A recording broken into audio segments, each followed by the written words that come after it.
भारती शिक्षा संस्थान आदर्श विद्या मंदिर जोधपुर महानगर ऑनलाइन अध्यापन योजना में भैया बहनों का हार्दिक स्वागत और अभिनंदन। कक्षा 9वीं, विषय हिंदी। भारती शिक्षा संस्थान आदर्श विद्या मंदिर जोधपुर महानगर ऑनलाइन अध्यापन योजना में भैया बहनों का हार्दिक स्वागत और अभिनंदन। कक्षा 9वीं, विषय हिंदी। कक्षा 9वीं क्षितिज में हम दो बैलों की कथा पढ़ेंगे। इससे पूर्व हमने मुंशी प्रेमचंद का जीवन परिचय और इस कहानी की शिक्षा के बारे में कुछ पढ़ा था।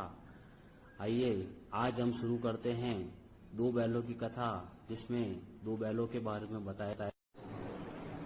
महानगर ऑनलाइन अध्यापन योजना में आज हम अभी तक दो बैलों की कहानी हमने पढ़ी और वह कहानी समाप्त हुई। उसके पश्चात हमने इसके कुछ अभ्यास प्रश्न किए।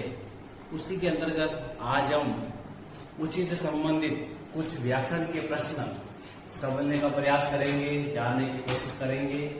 भाषा की बात, हर अध्याय के अंदर भाषा की बात से संबंधित कुछ प्रश्न होते हैं, उसको समझते हुए हम जानने की कोशिश करेंगे। भाषा की बात के अंतर्गत प्रश्न संख्या 13, पहले अपन इसको समझेंगे। कुछ उदाहरण आपके सामने रखे हुए हैं, पहले उदाहरणों को अपन समझेंगे। बस इतना ही काफी है।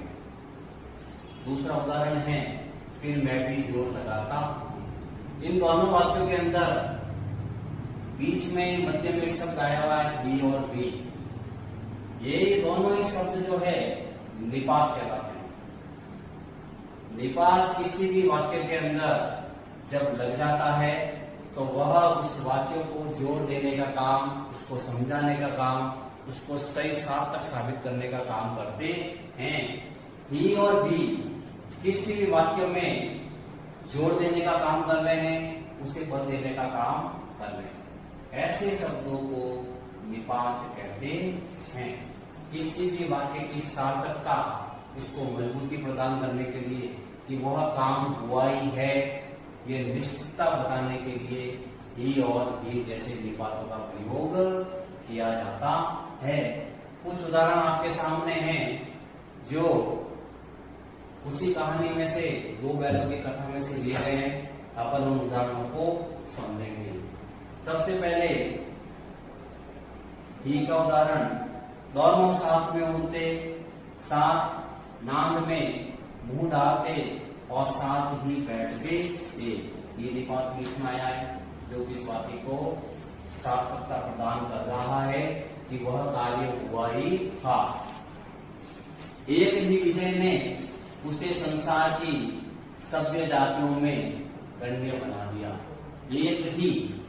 एक समान जातियों ने उससे सारे संसार में गण्य बना दिया। ये निपात आ गया। तीसरा उदाहरण, ज्यादा से ज्यादा मेरी गर्दन पर ही। तो गर्दन पर ही यही उनका आधार था, इसमें भी ही निपात आया है। कभी कभी उसे क्रोध आ ही जाता था, तो आ ही निपात आ गया। इसमें भी कभी कभी उसे क्रोध आ ही जाता था।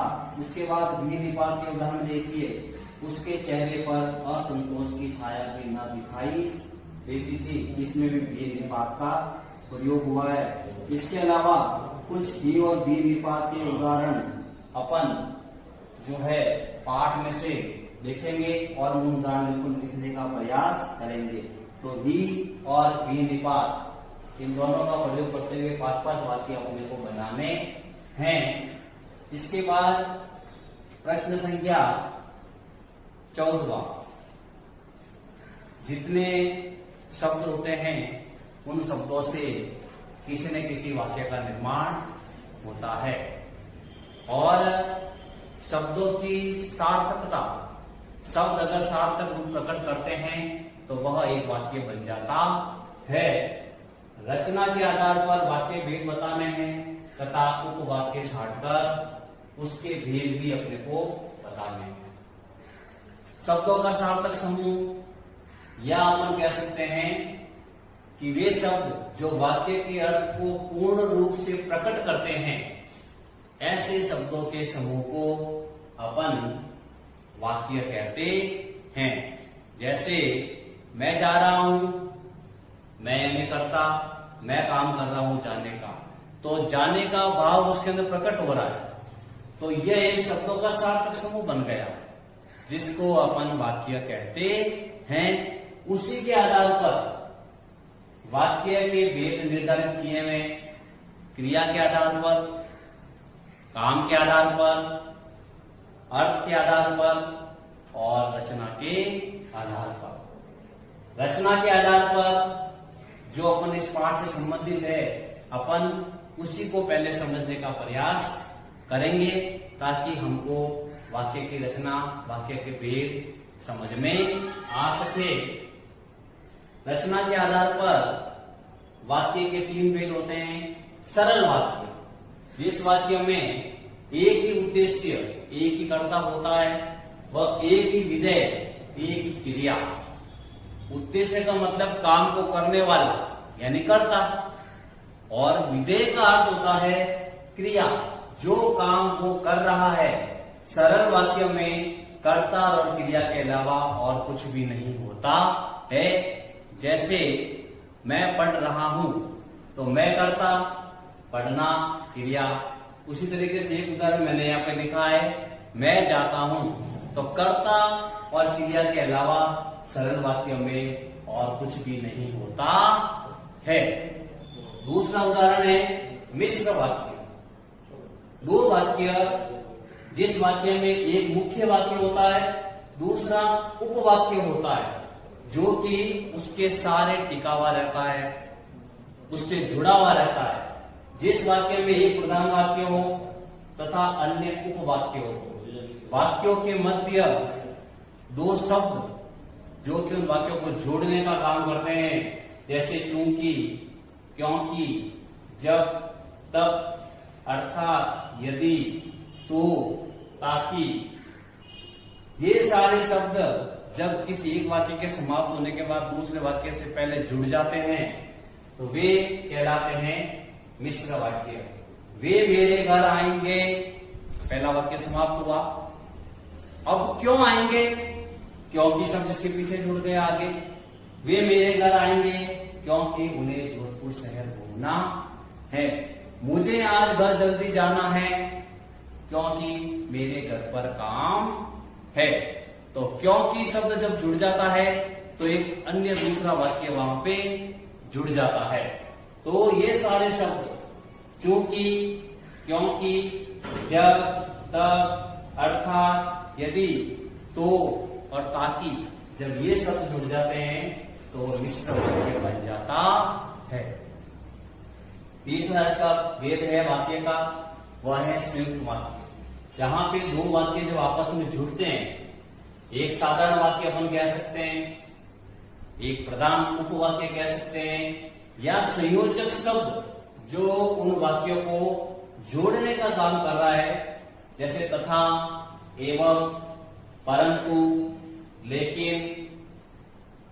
ये सारे शब्द जब आ जाते हैं तो वह संयुक्त वाक्य बन जाता है। जैसे भरत आया, किंतु।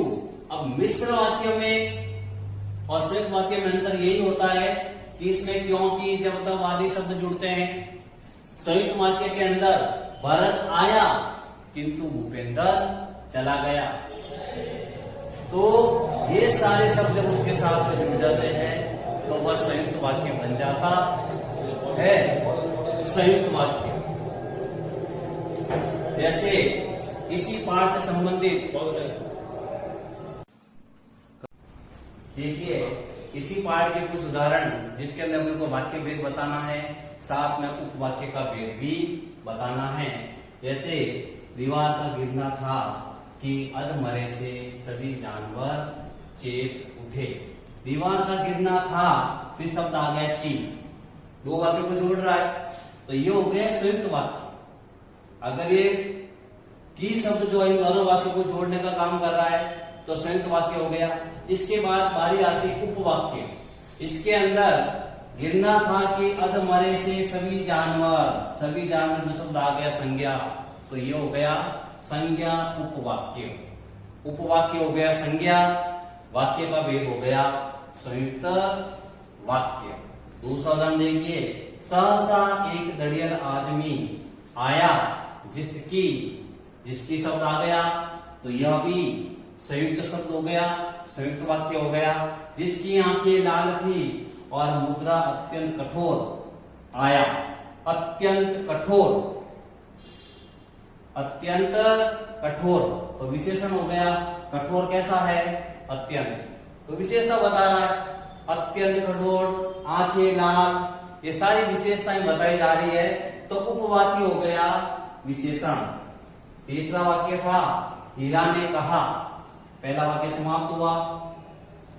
गया के घर से नाहक भागे, अब इसके बीच में कोई भी शब्द जुड़ा हुआ नहीं है, तो शब्द नहीं जुड़ा हुआ है तो वो मिश्र वाक्य के अंतर्गत जाएगा।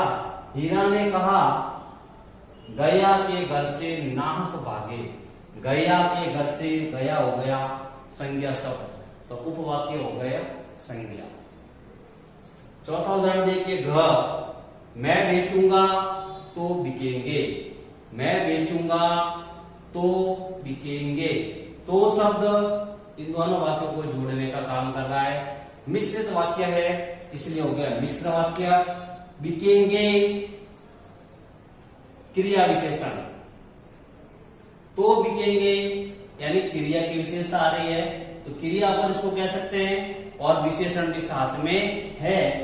उसके बाद देखिए अंतिम उदाहरण, अगर वह मुझे पकड़ता तो शब्द वापस इसके अंदर जोड़ रहा है, तो मिश्र वाक्य, मैं बेमारे ना छोड़ता, क्रिया विशेषण है क्रिया और ये क्रिया की विशेषता। तो इस प्रकार अपना ये रचना के आधार पर वाक्य भेद, उपवाक्य छाड़कर उसके भेद, ये अध्याय पूरा हुआ। इसके पश्चात इसके कुछ मुहावरे वह पीडीएफ में साथ में रहेंगे, अपन उनको समझते हुए उनके वाक्य प्रयोग बनाएंगे और इन सभी प्रश्नों को अभ्यास के तौर पर कॉपी के अंदर करेंगे। धन्यवाद।